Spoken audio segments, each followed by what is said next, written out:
Y static friction is self adjusting.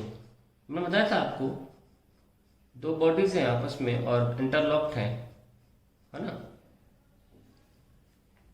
When external force is applied, it is transmitted to the asperities। मान लो पहली body पे लगाया, it is transmitted equally to entire body। इस ऊपर की body मान लगाया तो उसमें पूरे फोर्स ट्रांसमिट हो गया। इट इज काउंटर्ड, यानी कि अपोजिट मिलता है, countered by equal and opposite force, equal and opposite force by asperities of second body। इसीलिए जब तक ये बॉडीज जुदा नहीं हो रही एक दूसरे से तब तक ये फोर्सेस बैलेंस्ड रहेंगे। Hence the static friction is self adjusting। Friction is self adjusting. ध्यान रखें कि ये बात मैंने एक्सप्लेन भी करी है, आप वहां भी जाके डिटेल में देख सकते हैं। हम बस एग्जाम में आंसर कैसे लिखना है उसके अकॉर्डिंग लिखते हैं, जल्दी लिख देते हैं, मतलब छोटे में लिख देते हैं। तो ध्यान रखें कि आप जब फोर्स लगा रहे हो तो वो फोर्स एस्पिरिटीज में ट्रांसमिट हो गया ऊपर की बॉडी में, और उतना ही फोर्स नीचे की एस्पिरिटीज ऊपर की बॉडी पे लगाती हैं जब तक जुदा ना हो जाए, क्योंकि ये एक एक्शन रिएक्शन बन जाता है। मान लो फोर्स ट्रांसमिट हो गया इसमें, अब इसका फोर्स इस एस्पिरिटी पे लग रहा है, इस एस्पिरिटी का दूसरे ऊपर की एस्पिरिटी पे लग रहा है, तो ये फोर्स आपस में क्या हो जाएंगे, इक्वल एंड अपोजिट। इसलिए जब तक बॉडीज मूव नहीं कर रही तब तक जितना लगा रहे हो फोर्स उतना लगता रहेगा, और इसी को बोलते हैं self adjusting. Now what is the acceleration associated with a mass m moving up an inclined plane theta with friction mu. Moving up, ये लीजिए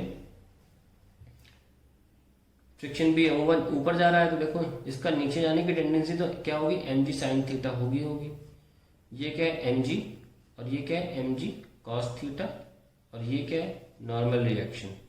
अब क्योंकि आप ऊपर भेजना चाहते हो तो नीचे की तरफ फ्रिक्शन लगेगा एफ। ओके, सो अब आप ऊपर भेजना चाहते हो, what is the acceleration associated, तो क्या करोगे, ये आप फोर्स लगा दोगे ऊपर जो इन दोनों को कैंसिल कर रहा है, तो F is equals to M G sine theta.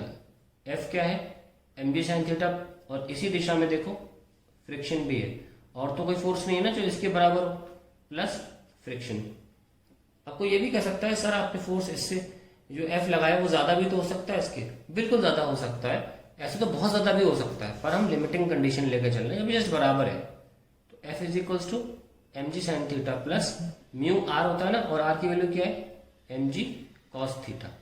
अब आप एम ए लिख लो इसे, और यहां से आप एम जी कॉमन ले लो, sine theta plus mu cos theta, फिर आप कैंसिल कर सकते हो और आपका एक्सेलरेशन आ गया g times of sine theta plus mu cos theta.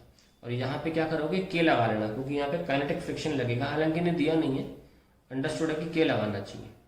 Y do we use ball bearings, देखो जब भी कोई कोएक्सियल सर्कल्स या सिलेंडर्स को हमें घुमाना होता है, मान लो ये हमारे आउटर सिलेंडर है और इनर सिलेंडर, ठीक है, तो हम क्या करते हैं फॉर एफिशिएंट रोटेशन, ये घूम रहा है ये भी घूम रहा है, हम इनको बॉल बेयरिंग से कनेक्ट कर देते हैं। उससे फायदा ये होता है, तो बॉल बेयरिंग सर्कुलर होती है, और राउंड ऑब्जेक्ट में जो फ्रिक्शन होता है तो इन्हें कनेक्ट कैसे करोगे, नहीं तो कुछ भर दोगे तो घूमेंगे कैसे, एक दूसरे के से अपोजिट रोटेशन कैसे करेंगे, ये ऐसे करता है अंदर वाला ऐसे करेगा अपोजिट, तो इन दोनों कनेक्ट तो करना ही है। तो कनेक्ट करने के लिए हम बॉल बेयरिंग का इस्तेमाल इसलिए करते हैं, सिंपल ध्यान सुनना एक लाइन में, because ball bearing are spherical and spherical या सर्कुलर ऑब्जेक्ट्स में फ्रिक्शन कम होता है, बिकॉज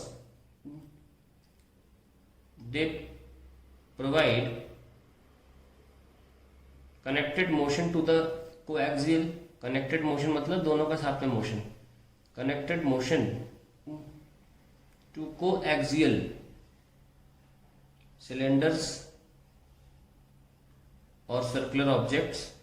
कोएक्सियल मतलब होता है कि दो सर्कुलर या सिलेंड्रिकल चीजें उनका एक्सेस सेम है, कोएक्सियल, सर्कुलर डिवाइसेस बोल लो, ऑब्जेक्ट्स बोल लो, with very less friction, very less friction, ठीक है, that is the answer.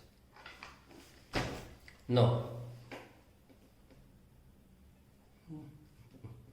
proper inflation reduces consumption, give reason. A mass m moving with a velocity u hits a surface at an angle theta with the normal. At the point of hitting, how much force does it exert if no energy is lost? तो मान लीजिए एक मास ball ही मान लो, because ball की ज़्यादा संभावना है कि वो बिना एनर्जी के रिबाउंड हो जाए। वर्टिकल से थीटा एंगल बना रही है और ये इसका मोमेंटम है m इंटू यू इस डायरेक्शन में। एनर्जी लॉस नहीं हो रही, इसलिए वेलोसिटी उतनी ही वेलोसिटी से ही ऊपर उठेगा उसी एंगल से इधर की तरफ m इंटू यू। हमको बताना है कितना फोर्स लगा। फोर्स तभी लगेगा जब यहाँ कॉन्टैक्ट होगा। तो पहले देखते हैं कि मोमेंटम दो डायरेक्शन में कंपोनेंट्स देख लेते हैं। इस डायरेक्शन में ये थीटा है, ये थीटा होगा तो यहाँ होगा एम यू कॉस थीटा और यहाँ होगा M U sine theta. Similarly यहाँ पर कहीं भी बना लो, ये थीटा है, ये होगा एम यू कॉस थीटा और ये होगा एम यू साइन थीटा। कहीं भी इसलिए बना लो क्योंकि एम यू चेंज नहीं हो रहा है रास्ते भर में। अब जरा देखो change in momentum in X direction क्या है। एक्स डायरेक्शन में फाइनल माइनस एक्स डायरेक्शन में इनिशियल। फाइनल किधर है एक्स डायरेक्शन में? Right side, M U sine theta I cap, right में आई लेते हैं, माइनस इनिशियल कहाँ है वो भी इधर ही है, एम यू साइन थीटा, ये भी आई कैप, ये तो कैंसिल हो गए। तो एक्स डायरेक्शन मोमेंटम में कोई चेंज नहीं हुआ। अब वाई डायरेक्शन में देखते हैं, P Y final minus P Y initial. Finally कहाँ ऊपर है तो M U cos theta J minus, और इनिशियल तो नीचे है तो माइनस का M U cos theta J, ये तो प्लस हो गया तो 2mu cos थीटा जी। ये हमारा क्योंकि हम वेक्टोरियल निकाल रहे हैं, हमारा चेंज इन मोमेंटम आ जाता है, ठीक है। तो फोर्स क्या होता है भाई? Delta P by T, delta T लिख लो। तो ये answer is 2mu cos theta upon delta T. Delta T seems to be very small, so you can write limit delta T tends to 0, या simply आप लिख सकते हो 2mu cos थीटा divide by T as a magnitude, ये भी चलेगा। तो इस तरीके से निकाला जाता है फोर्स जब इस तरह के क्वेश्चन आते हैं तो।